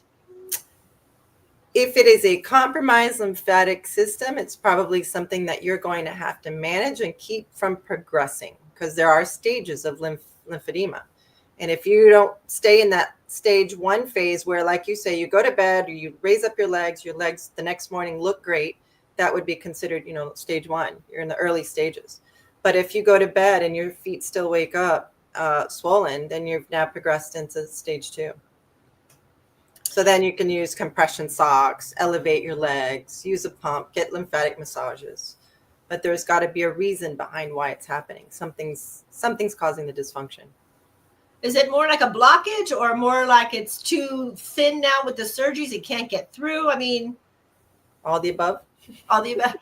Can it be genetic? Is it plausible it could be a genetic thing at a certain age? So there is something we call primary lymphedema. And some kids are born with it, and you can see that there's an obvious difference between one limb size and the other. Or it's something that after, let's say, you hit your menstruation cycle starts, it can start then. Or it's something that can be in the 30s, something in the 30s as well. But yes, it would be considered, but they have to differentiate if it's primary or secondary lymphedema. Secondary lymphedema can also come from trauma, by the way. If you have like a knee surgery, or you've been in war and you suffered some injury to the leg, you can develop secondary lymphedema from that as well. It's a big umbrella of things that people are not aware of. Wow. And now what's the difference between the two? Between primary and secondary? No, lymphedema and lymphedema. So lymphedema has to do with the lymphatic system. Lipedema is an abnormal fat adipose cells, your fat cells. They grow abnormally and they cause deposits in your hips, your thighs, your buttocks, your belly. It affects mostly women more than men. And it can just be in certain area of that hip and thigh region, or it can go all the way down to the ankles. It can also affect some women's arms as well. But it's people that you'll see these sort of, we call them lobular growths, but they look like there's just this big deposit of fat in one area, but it's actually an abnormality in the body, and it has to be diagnosed. It has to be diagnosed. But there's a lot of people walking around with it. I'll see them in the grocery stores and I'm like, oh, that person has lipedema. They have no clue. I've even diagnosed patients that were in my office that didn't know that they had it and then referred them out. Now, does the skin dimple like a cellulite? Yes. And you'll feel little kind of grains of sand underneath the skin, or little nodules, bumps, lumps. They're usually painful. You'll notice that they get bruising very easily, these people as well. And then sometimes it can come with lymphedema as a secondary result of having lipedema for so long. It stresses the lymphatic system out. So then you can be somebody who's combined, has them both. Do you know of anybody who has completely cured their body of it with help, obviously? If they are in the early stages, yes. I think the longer people go without being diagnosed and treated, the more difficult it is to see them go back a stage or two. Got you. And it could be such severe that they can't even walk on the legs. I've seen them. Yes. It's very painful. I have patients when I was at the university that they were wheelchair bound. It feels, just imagine putting a backpack of, 30 or 40 pounds on each leg or sometimes more and carrying that throughout your day. And over the years, getting worse. And if you're not seeing the right practitioner, definitely getting worse. And then it just progresses to the point where people are in wheelchairs. Can it be genetic, Jemma? Yes. So that would be the primary lymphedema that they're either born with, or, well, everybody's born with it if you have primary lymphedema. It's Right. just what stage of your life does it start to manifest? Got you. And how do they detect it? Like, what would be one of the first signs that somebody could say, let me just go get tested? Or how would they go get tested? Most of the time people say, oh, my feet and my legs are swelling and they feel heavy, and they don't really do anything. And surprisingly, they'll go to their cardiologist, and the cardiologist checks the heart and everything looks good. They do the ultrasounds of the legs, and the venous system looks good too. And then, so it also comes to the point where the practitioners are not necessarily educated and know that these patients can be referred out to physical therapists or therapists like myself who are certified. And then the sooner we can treat them and educate them on how to care for it, the better the outcome is going to be for them, and their quality of life improves. But many times it comes down to multiple doctors missing the diagnosis even. So if the doctors can't even diagnose, how are the patients going to do it? Many of them look online, start Googling Dr. Google, which is not recommended. And they'll come to me and they'll call me and say, I think I have lymphedema. So they'll come in for an assessment. And then I'm like, yeah, it looks like you have the swelling. You have pitting edema, which is I'll put my thumb into the leg and the imprint of my thumb stays. So they have a thickening of the skin sometimes because the fluid's been sitting there so long. Dry skin, thick skin, a lot of things that we look for. And then that's when I make the referrals out. We had a great doctor at the University of Miami that did surgeries for these patients. I think he already left though, and he moved up to Virginia area. But they're around. The lymphatic specialists are around, so you can always look to them for an assessment. So they could actually have a surgery to rectify that. They're in the process of trying to undo the damage to the lymphatic structures. So what they're doing now is they're taking these lymphatic vessels and they're connecting them to veins so that the drainage can occur. They're doing lymph node transplants. So my breast cancer patients, they take lymph nodes from either the supraclavicular or the inguinal, which is right by the groin. They transplant it into the armpit to help the arm drain as well. So there's a lot of things would that that cause issues in those other areas then if they had it once? No, because they're only moving like two to three lymph nodes, if that. Yeah. And then they do what they call the bypass. They'll attach the lymphatic structure to the veins to also help with the drainage. I mean, I've seen it, and it typically right now they're doing it mostly in the arms. That's where they're having the most success with it. And I've worked with these patients who are post-op and seen them through. And my goodness, what a difference. Wow.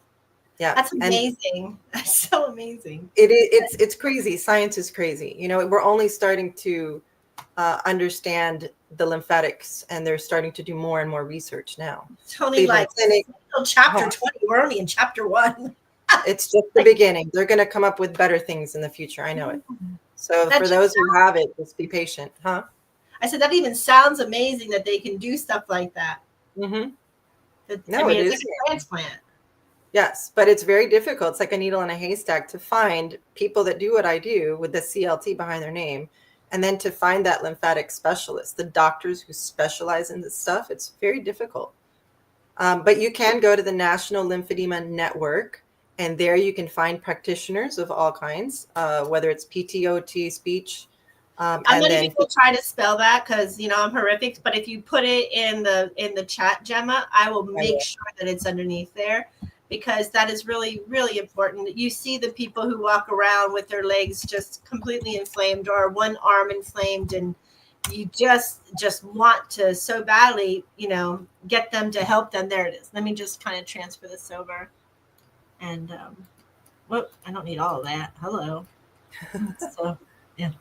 But it's definitely a good resource. And then there is also, for those who think they may be suffering from lipedema, I'm going to send you Lipedema Foundation. It's another great resource. to look into. You can find practitioners. You can find just educate yourself on it. And again, it can be. I'm sorry. Go ahead. No, I was going to say again, it can be from trauma. It doesn't necessarily mean it's just from cancerous diagnosis. It can be from physical trauma, an accident. You can be born with wartime injuries. I mean, here you are that you're destroyed the lymphatics. Not you, but personally, I'm just saying the injury in itself can cause these types of issues going forward. Yes. Right. Now, what about into the brain? What about the brain? I said, what about like the lymph nodes of the, like, I know you have like all these lymph nodes throughout here. So does the lymphedema ever backlog into the brain to where it causes the brain to swell? The great thing about anybody with head and neck issues that has lymphedema in this area, gravity is our friend in this case. Whereas if you have it in the leg, gravity is not your friend because you have to fight gravity to push that fluid up. But up here, if you have lymphedema here, gravity helps to just kind of pull all that fluid down. The foe or the enemy is when you go to sleep at night, though, and you lay down flat, everything can backlog up. But it usually affects mostly the face, the tongue, the mouth, the internal structures of your throat sometimes, more so than the brain. But science has found we have lymphatics in the brain. Anywhere you basically have blood flow, you're going to have lymphatics that can be compromised. There is a doctor that's doing some research on Alzheimer's and lymphatics. If there are blockages here, whether it's the narrowing of the lymphatics or mostly that's what they're looking at, they're attributing possibly that Alzheimer's and some of those cognitive decline diagnoses, can be related to that. So they're doing surgeries to see if that can help alleviate that situation. So what I was thinking is it plausible?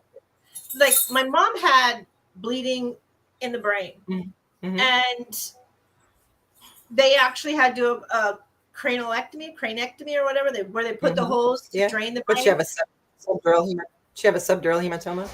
Well, yeah, she was on blood thinners, and she got like a little hit in the head. She didn't think anything of it. Yeah.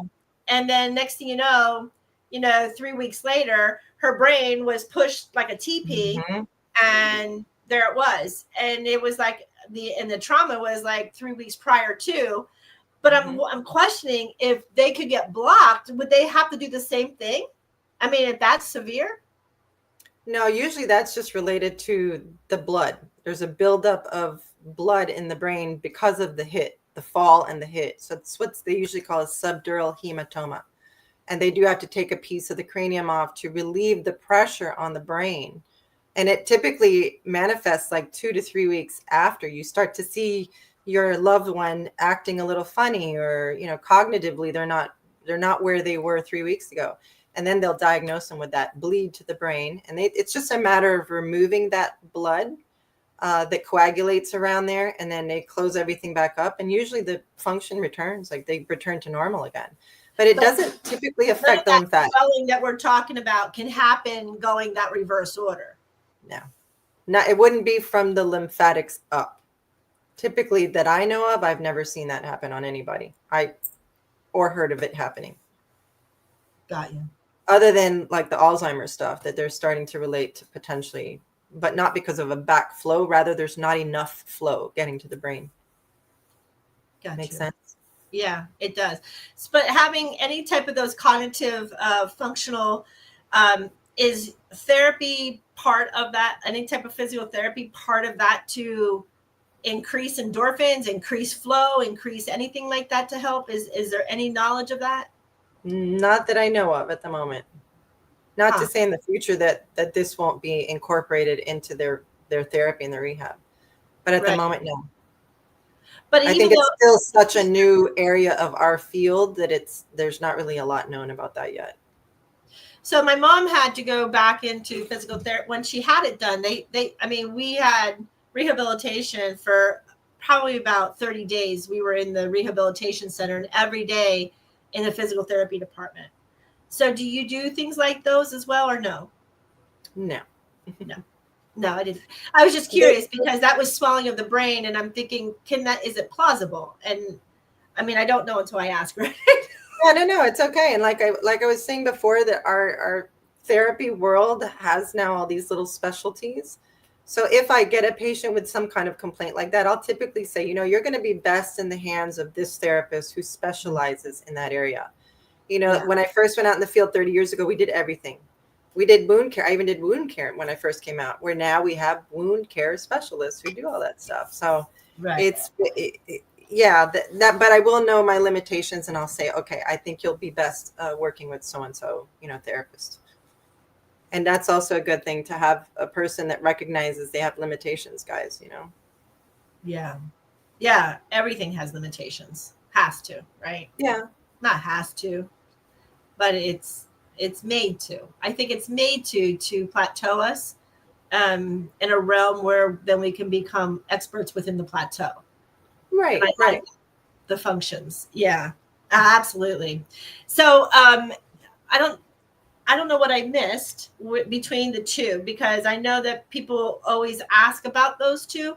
I've actually treated somebody who had they had their uterus removed, like I did. That's why I was asking. But their leg constantly is swollen on the one side. That's the lymphedema.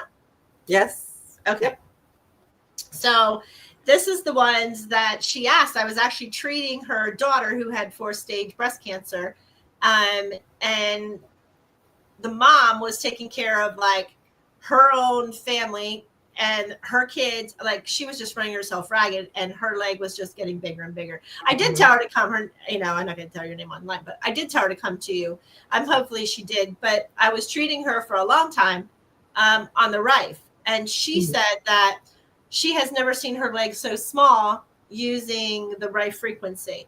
And I was like, well, that's good, but that doesn't mean, and I'm not a doctor, and I'm not making it sound like that, but I did tell her the same thing, which is you need to reach out to somebody else who can figure out how to maintain that. I'm not so sure what I'm doing is able to maintain that. I think it's a complement of both modalities, right? The energetics and then seeking the right physical, somebody to address the physical limitations or deficits as well. But I think it's nice to have both of that energetic world and physical world and mold them together. So what you do is beautiful, what I do, and then we can, we've referred patients to one another before a client. So it's nice to have that. That resource. Now it's really, I just need a fingernail, and I don't even know now. I don't even need fingernails now. I just have these halo stickers. I just make I know, make them, and I go just stick them on. I go, but if you don't stick them on, I don't know. You're not going to work unless you use them. So I think in all modalities, that's why I'm just so keen with you, because it's the more modalities that you learn and different alternative healings, and not just strictly Western medicine, then I think that you have the body within itself, the mind, body, soul has a better way of healing and balancing to alignments. I preach that a lot, especially with psychologies. I'm like, psychology is great, but if you're going to the same psychologist for the last 10 years for the same thing, why don't we try a psychologist that does the metaphysical side to it, or a deeper understanding that it's compacted with something else complicated. And I think that's how I think of you, is when I think that, when a body has so many other illnesses going off, and I can only speak for myself, who do I seek? I seek multitude of modality, or multitude of somebody who can actually help in understanding everything that is, it's not just one, we're all part of something else, something bigger. So I agree with that statement 100%, because I do see the mind, body, spirit connection in the patients that I see. I mean, it just is what it is. There's an energetic, emotional connection to many of the injuries that I come across. And I've only really fine-tuned picking that up in the last probably 3 or 4 years, maybe 5 years, let's say, where I see that connection we talked about earlier between emotional trauma and physical manifestation. The patients that I see have gone through a loss of a husband, a spouse, a child, a parent, a major move across one country to another. I mean, so many things. And when you really get down to the nitty-gritty, you realize they need to have therapy to deal with that stuff, as well as physical therapy in combination. So it's nice to have a little bit of both in my toolbox that I can, access. But then I do have limitations too sometimes, and referrals are necessary. When that patient plateaus. Absolutely. And I just think it's like I always tell people, it's time to move on, because I've hit my plateau of what I can do with my expertise, and it's now just time. And it's not that I don't love you. And patients get they get emotional when you tell them that. It's like I do want to see you, but I don't think it's worthy to increase your potential, because I've reached my limits to where I need and where I know. And I was like, but it doesn't mean that we can't, call me, text me. I just don't want to sit here taking your money when I know that I'm not helping you. Maybe a mental clarity or that compassion of somebody who loves me because you love me. There's just use to be there. But I think there's more to it. And that's where I believe that having friends like Jemma is so beneficial in my life, and it makes me feel just comfort. It's kind of like having that battle buddy, we call him, and knowing when we're having this instance, or we have PTSD triggers, or we have some other type of trigger, we can call, right?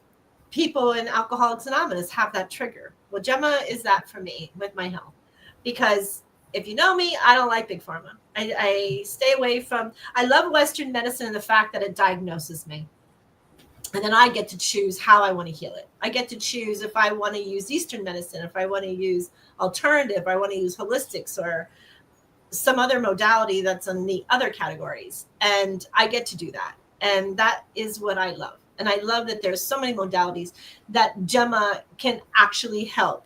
And all you got to do is call her, make an appointment. And that's the easiest thing in the world, is call her, make an appointment. And then you have all that information at your fingertips. So with that being said, it is 1:45. I got to take another quick break, and then we'll wrap it up. And we're going to give Jemma the last 10 minutes to talk about her and what maybe I have missed in my questioning and what I wanted to know. And if you all have any questions out there, put them in the text or the feeds that you see on all these. There's umpteen. I think there's 13 streamings going on. So go ahead and put them in there, and she will answer as best as she can, if she can, but that will be up to her. So you stay tuned. Right now we're going to go, now that we did third class and all my faves, we're going to go back to a hero. He's another one of my faves. His name is Dallas Alexander, To a Hero. And I think of Jemma as my hero. So you put it in your mind how you want, and I stick in my mind how I want. You listen to mbradio.us, and we'll be right back.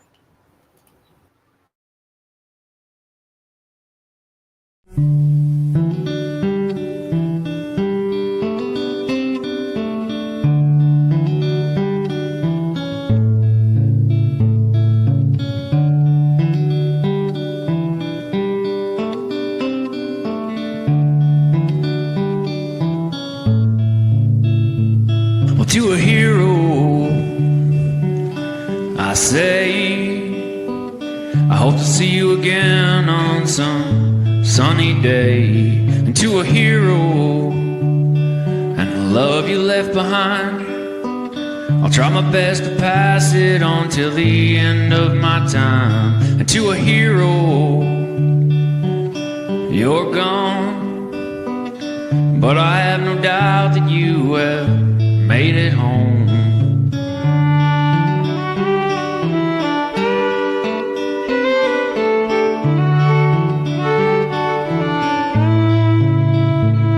And to a hero, taken way too soon, over there in that dusty country, an Afghan afternoon. To a hero, and the little one you left behind, I hope he grows up with your passion, I'm sure he will with time. And to a hero, a warrior through and through, you were taken way too early, what can we do?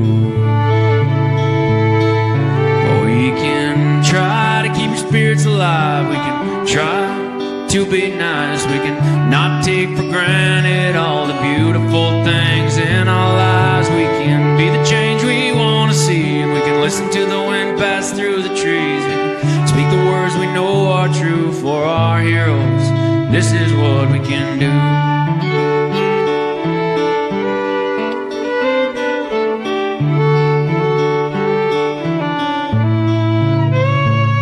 To all the heroes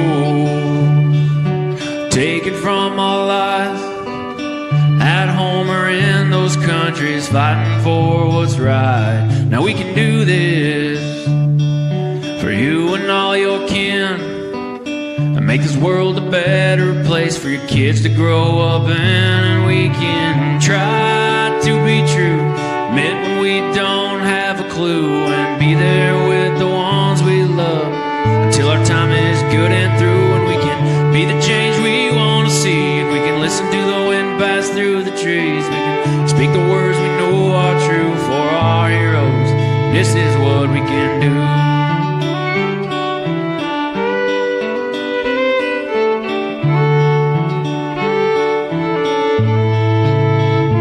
We can try to keep your spirits alive, and we can try to be nice. We can not take for granted all the beautiful things in our lives. We can be the change we want to see, and we can listen to the wind pass through the trees. We can speak the words we know are true for our heroes.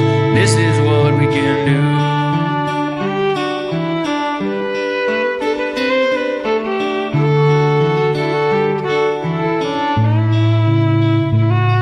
To a hero,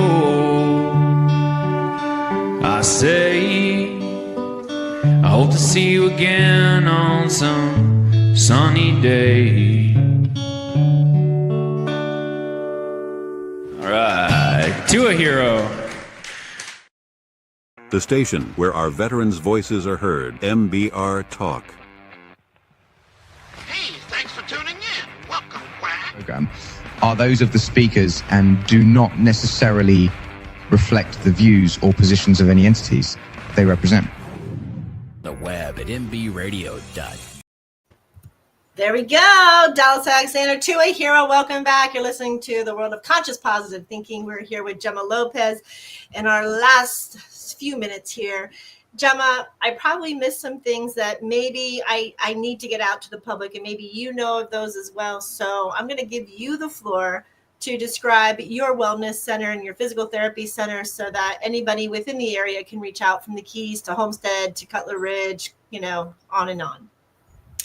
Well, I think first takeaway is, healing is multifaceted. So I try to learn. I am a learner of life. I'm constantly going out, trying to learn as much as I possibly can to help people in as many ways as I possibly can. So my healing is multifaceted. I do heal on the physical level, but I also try to feel that I can help people on an energetic and emotional level as well.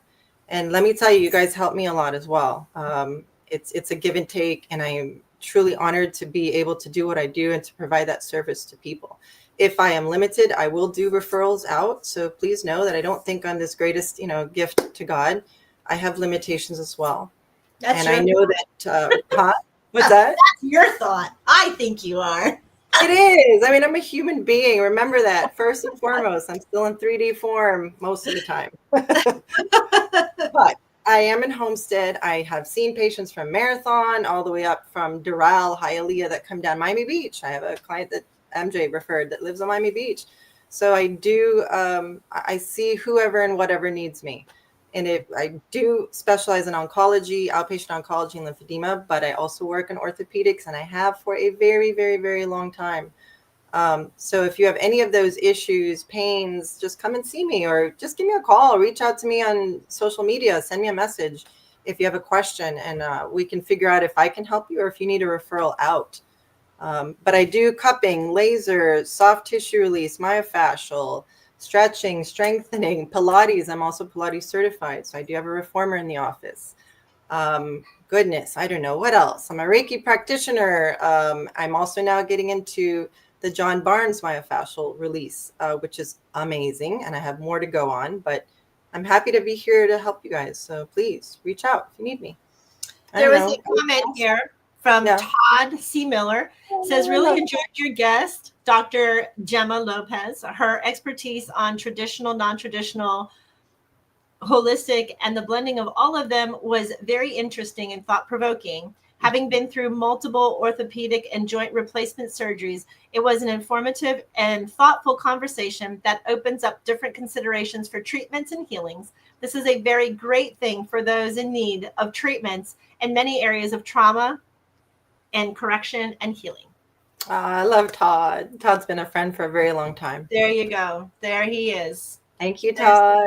In the bigger words. Yes, I agree with you, Todd. She is an angel walking in my book, and she doesn't know that, but it's okay. She'll learn it. Thank you. So even if you don't have a trauma, Jemma is open for a Reiki practitioner. So if you want just to align your chakras or get an alignment, I believe Jemma would take you in as well into her wellness center. Am I correct? You are correct. And just a little add in there, I do kind of mix the myofascial stuff that I have learned with the Reiki energy work because they complement one another. I bet they do. So it is amazing what I have been doing. They're about an hour and a half sessions to an hour and 15 minutes. And the stuff that I am witnessing before my very eyes, the transformation of my clients, I can't even begin to describe into words. And I wish I should have sent them a link so they could comment, but you know, I've heard things like life-changing, and they've been very grateful. I'm just the tool, guys. I'm just the middle woman. Okay. I'm just, you know, using divine. I always work in God's light, and I'm just the middleman, you know, doing the work of God. So listen, when your pipes break, you need a plumber. When your body breaks down, you need Jemma. I can't say it loud enough. I can't. Or MJ or Kimmy. There's others too. But, you know, we're all out there. We're out there to help you guys. We're out there. Right. Absolutely. But this is your star today, baby. And I'm with Todd. This is all about you today. And we enjoy you. We love you. And unfortunately, that is the end of my show. Give the hubby and the kids and mom a big kiss for us. Jemma, I cannot thank you enough. Maybe out there, if you're listening, reach out. Even if you're not in that area, I'll guarantee she can help point you in a direction that is going to help you in that path of recovery. I am sure of it. Or she'll give you some ideas of maybe to be looking at certain things that maybe we're not as individuals looking at, if that makes sense. So, and MJ, thank you so much for having me. I've enjoyed our chit chat. Absolutely. It's like we're just having a cup of coffee and, you know, old friends chit chatting. And I really appreciate it. Thank you so much for everything you've done for me. May the angels carry you with peace, love, grace, joy, happiness, and abundance of what it is that you desire most, my friends. Have a beautiful day. This is MB Radio. We have to sign off. And I am MJ with the World of Conscious Positive Thinking. We'll be back next week. If you are anywhere near this Ulster area, we're having chakra classes starting Tuesday, tomorrow. And then, of course, we have our beautiful Reiki New Moon Circle. So if you're up there, give us a shout. We'll get you in and get you up on the mountain and feel the vibrations. Stay safe, stay within peace, and always stay within love. And we'll see you next Monday as we depart. Many blessings. Everybody. Ladies and gentlemen, thank you for tuning in to Military Broadcast Radio. As we wrap up today's show, we want to remind you that the podcast of today's episode will be available right after we go off the air. So if you missed any part of the show or want to listen again, be sure to check it out. And remember, we're here to support and honor our veterans. Your stories and experiences matter, and we are committed to giving you a platform to share them. That's right. We're here to give our veterans a voice. So don't forget to catch the podcast and stay connected with us. Giving our veterans a voice.